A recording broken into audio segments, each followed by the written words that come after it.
Na gradu Zaprice je danes potekalo odprtje zanimive fotografske razstave del Petra Nagliča iz Šmarce, ki jo je pripravil Medobčinski muzej Kamnik. Na njej so predstavljene fotografije Kamnika iz 20. in 30. let 20. stoletja.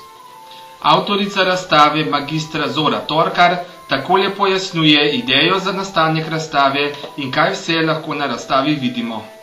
Pravzaprav smo se spoznali s Petrom Nagličem preko razstave v Mestnem muzeju Ljubljana, ki je leta 2007 predstavil njegov del opusa iz Prve svetovne vojne.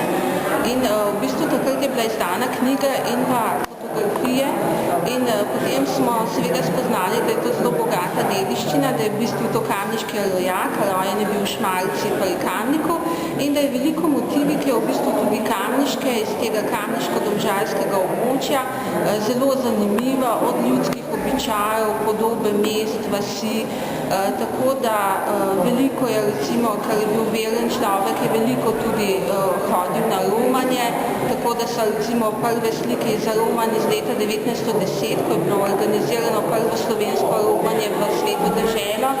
Potem je recimo poslikaval ljudi, družine, posebneže, torej v bistvu lahko rečemo starosvetnosti, ki jih ni več, ali pa so popolnoma spremenile podobo in jih danes ne vidimo več. Tako da pravzaprav je veliko takih vsakdanjih podob, ki jih mogoče poklicni fotografi sploh ne bi fotografirali, ampak on kot ljubiteljski fotograf pa so ga recimo taki mehni detalji zanimali in vsekakor lahko rečemo, da je imel občutek in talent za fotografijo. Do kdaj bo pa razstava odprta?